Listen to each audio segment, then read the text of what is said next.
Hello my dear friends, you're in the Military Summary channel, and this video we're going to discuss the most important events that took place during the previous 12 hours. We have a lot of very interesting updates, so let's start. First we're going to talk about the South Donetsk direction, where the Russians continued their offensive operation, and during the previous night the Russians managed to cross the river of Kashlygach and to take under control significant number of fortifications in the trenches of the armored forces of Ukraine.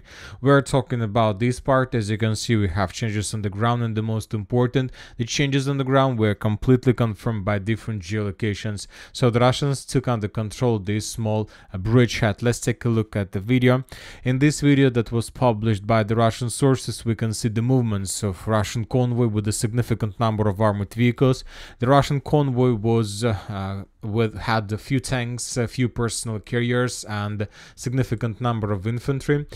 This attack, as you can see, it took place on the Ukrainian side of the river of Kashlygach. The river of Kashlygach goes through the villages of Pavlovka, Prichistovka, Zolotaya Niva, and further in the direction of Velika Novoselovka. So once again, let's return back to the video. We see Russian tank that was clearing the road for attack. We see significant number of personal carriers that were moving after him. We see the Russians attacking the Ukrainian positions, possible Ukrainian positions, and there are, as you can see, lots of geolocations, lots of places where the attack took place, and the edge position of the armored forces of Russian Federation was geolocated in exactly the area that the Russians managed to reach. Once again, the Russians were attacking from the village of Prichistovka using this road of attack, and this is the edge geolocation that we managed to find out. Later we got additional video from the same direction. We have the video how the Russians managed to capture a significant number of Ukrainian soldiers, and that the Russians were moving them back to the mainland. So obviously successful attack from the Russian side, and most likely the Russians by this attack are trying to encircle the Ukrainians in the city of Ugledar by attacking the city from the western flank. Now let's go back, let's go to Vadiana. We have changes on the ground based on the video of how the Russians destroyed the coal mine. So small corrections just based on the video. Furthermore, we have additional video that confirms that most likely the northwestern part of coal mine South Donbas number 3 still remains under complete Ukraine control. In this video we can see several Russian FPV drone attacks on the edge Ukrainian positions. So based on this video, we continue keeping this territory under complete Ukraine control. Furthermore, during the previous 24 hours the Russians conducted massive missile strike, artillery preparation in the city of Ugledar itself. So we can't tell for sure when exactly the Russians are planning to begin full-scale offensive, but most likely very soon they're planning to begin doing this. Most likely the Russians will try to get as close as possible to the road between TO425 between Ugledar and Bogoyavlenka, and as soon as the Russians are able to cut this road, or at least to establish physical control, fire control that can lead to significant losses from the Ukrainian side while we're using the road, then the Russians will begin offensive and the Ukrainians will be forced to fall back. So a lot of military experts are saying that most likely the Ukrainians are not planning to fight for Ugledar. They will abandon their positions as soon as they understand that they might be encircled by the Russians very fast. And in this video we can see the process of how the Russians continue bombing and attacking the city of Bogoyavlenka, the village of Bogoyavlenka, which is a very important logistic hub for the Ukrainians. The Ukrainians are using this territory for supporting and supplying their forces in the city of Ugledar, in a coal mine South Donbas number 3, and in the village of Novoukrainka. Very important territory. Furthermore, we have additional video from the line between Shakhtarska and Zolotaya Niva. In this video we can see a Russian FPV drone attack on Ukrainian tank that was trying to reach the line of combat contact and to attack the Russians. And this is a very interesting and very weird video, because in the first part of the video we can see how the Russians destroyed the tank, and in the second part we can see how the Russian soldiers managed to capture 2 Ukrainian officers who were probably running the tank. And this event took place here. At least FPV drone attack took place here, and it's very interesting where exactly the Russians managed to capture the tank drivers, because the second part wasn't geolocated. We're talking about this episode. Maybe the Russians captured them somewhere here, and if this information is correct, then the line of combat contact in the vicinity of Zolotaya Niva looks something like this. And this is obviously significant progress of the armored force of Russian Federation as well. Anyways, summarizing everything, all these updates, all these events, we can make a conclusion that we can start counting days for Ugledar. Very soon, weeks, 1, 2, 3 weeks, and the Ukrainians would be forced to fall back to the line of between Novoukrainka, Shakhtarska and Bagayavlenka. Now let's move further and let's continue our discussion about the Kurakhova direction. Today we have additional changes on the ground according to different mappers, and pro-neutral mappers confirm additional Russian progress on the ground, and as a result of offensive operation, the Russians managed to establish complete control over the northern part of the prison, Selidovskaya prison number 82. Currently, there are very heavy clashes for the southern part, but most likely the Ukrainians would be forced to fall back. Meanwhile, the Russians are pushing in the eastern part of Maximilianovka towards the western part, so most likely during the next 24 hours, we're gonna receive additional updates exactly from this part, and everything is going to become true. Every our projection that we discussed yesterday.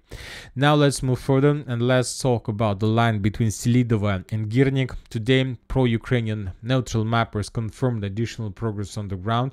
The Russians managed to answer Girnik from the north, and furthermore, according to different mappers, the Russians managed to answer the village, the town of Girnik from the northeast. So this part was also captured. This is something like a foothold of armored force of Russian Federation for further development in the southern direction.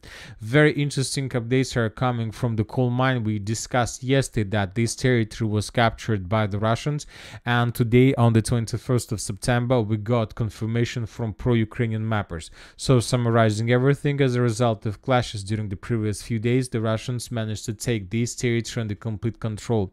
The Ukrainians from their side tried to counterattack the Russian forces. They sent significant number of armored vehicles to restore control over the coal mine, but Ukrainian vehicles were ambushed and destroyed. In this video we can see Ukrainian convoy, Ukrainian reinforcement that were heading towards the coal mine, but the Russians were watching and following them, and furthermore the Russians managed to mine the road right in front of these tanks, and the tanks was destroyed on the minefields. So this is the situation.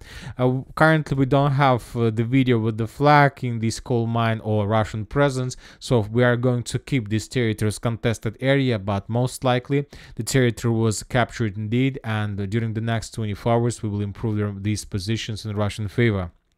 Let's talk about Selidova. Today we receive additional reports from different mappers that the Russians managed to improve their positions and to take under control the tree lines, fortifications and the strongholds in the southeastern part of Selidova. This is very important progress.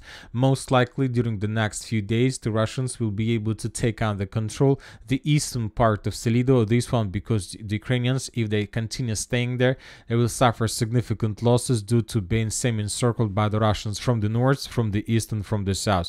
So the Ukrainians, if they are here, they will be forced to fall back further in the western direction towards more reliable positions. As you can see, the Russians, after a very short operational pause, resumed their attempts to attack further in the western part of Selidova. Basically, mainly the Russian operational pause was connected with logistic, with the process of improving this logistic, because now the Russians have possibilities to support their forces through Nitailova, Makarovka along M30 road, and this now allowed the Russians to move further and faster. Now let's talk about the Novogrodovka direction. As you can see, we have a lot of changes on the ground. The Ukrainians during the previous 24 hours conducted additional attempts to counterattack the Russian forces, but most of those attacks were repelled by the Russians at the beginning stage. In this video, for example, we can see another trophy. The Ukrainians managed to reach reached the border and the outskirts of Novogrodovka. Probably they managed to land their infantry, but then they were destroyed and the Russians captured this armored vehicle. Furthermore, a few more vehicles were destroyed in the vicinity of Pokrovsk itself. Also the same process. The Ukrainians just began their offensive and basically they were destroyed while moving towards the city of Novogrodovka. The same story took place a little bit in the south, further in the southeastern direction. In this video we can see Ukrainian Bradley that was heading towards the Novogrodovka, towards the northwestern part, but this Bradley was destroyed as a result of anti-tank missile strike. So this is very important because it's very important to understand where is the Russian positions. Most likely the Russians were attacking the Ukrainian Bradley from the landfill of Novogrodovska number 3rd. So this is the area where the Russians most likely were attacking, because if the Russians were closer, that means that we need to change the map. Now let's talk about this territory, about Grodovka. Also, pro-Ukrainian sources confirmed that the Russians managed to establish almost entire control over this village of Grodovka. They took under control the northwestern part of the village. So we have additional changes on the ground. Yeah, for now just contested, but let's wait for additional geolocations. And according to the neutral mappers, the Russians managed to take under control the village of Krutoy Yar completely and to reach the outskirts of the Krasny Yar. I'll remind you that during the previous weeks we got lots of videos of how the Ukrainians were counterattacking using robots, infantry and so on, but those attacks were repelled, positions were cleared, Ukrainians were defeated, and the Russians resumed their attempts to move further in the northern direction towards the this village of Mykolaievka with the purpose to establish complete control over this territory. So currently the main Russian objective, the main Russian goal is to take under control this dense network of the fortifications, and this is the objective for the next 3 weeks. Now let's move further and let's talk about Toretsk, New York agglomeration, because we have significant changes on the ground as well. The Russians, as a result of offensive operation, managed to take under control the citadel, more than 60% of the citadel. This progress was confirmed by pro-Ukrainian mappers and by the video, by real geolocation we'll discuss in a minute. And also we have additional changes on the ground according to pro-Russian and the neutral mappers. As you can see, the Russians improved their positions a little bit in the eastern part of Toretsk, and as for geolocation, let's discuss this in details. The video has very poor quality, and in this video we can see the conversation of 2 Ukrainian soldiers, and in front of your screen they're creating a bomb, a very big bomb, 80 kilos bomb, and the Ukrainians were using drones for this, for carrying this bomb to the Russian positions, and they sent the bomb, this drone, and then there was a very heavy explosion. All this video we can hear some conversations of Ukrainian soldiers. Now this is the explosion, and this is exactly the building where explosion took place. The building was geolocated, this is it, and according to Ukrainian sources they were attacking the Russian positions right in front of this, right inside of this building. Based on this video we have adjusted the map, and obviously this is significant progress, and basically the Russians managed to split the city of Toretsk in 2. Now there are part with the block of Zabalka and the coal mine, and the second part is the northern and the eastern part with the landfill and the tericon of coal mine Toretsk Vugilya, which is very important. Now the Russians will handle with every single part separately, which will make this operation much faster. Now let's move further and let's talk about Makiivka. We have additional changes on the ground according to different mappers.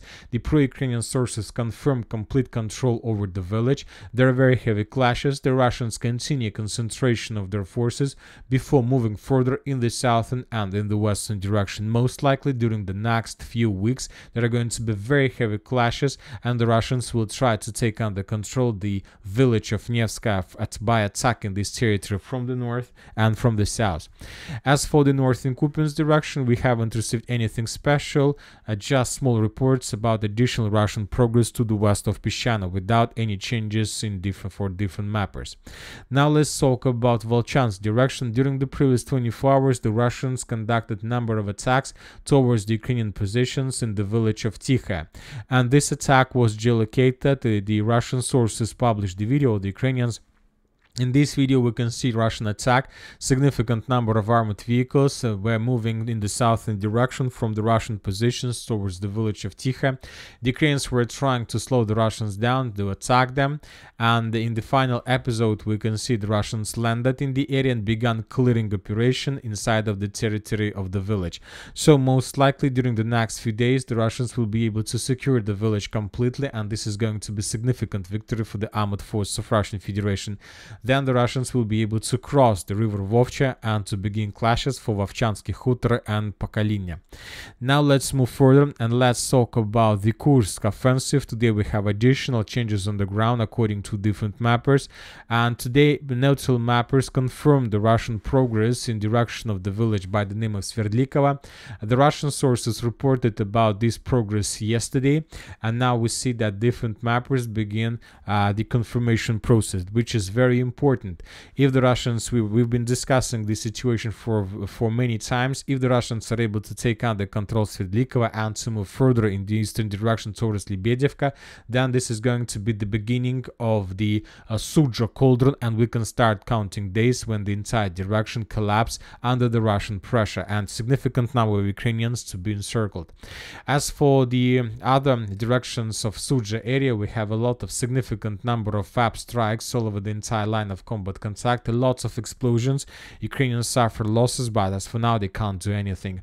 Now let's talk about Glushkova direction. During the previous 24 hours we have additional video of how the Ukrainians were attacking the Russian positions. The video was confirmed and published by Minister of Defense of Russian Federation. In this video we can see Ukrainian tank attack with a significant number of armored vehicles and personal carriers. Some of the vehicles were destroyed, some of the vehicles managed to reach additional trenches in the fortifications. So if we return back on map, we see that we have changed the color of map and we have added additional territory under complete Ukraine control.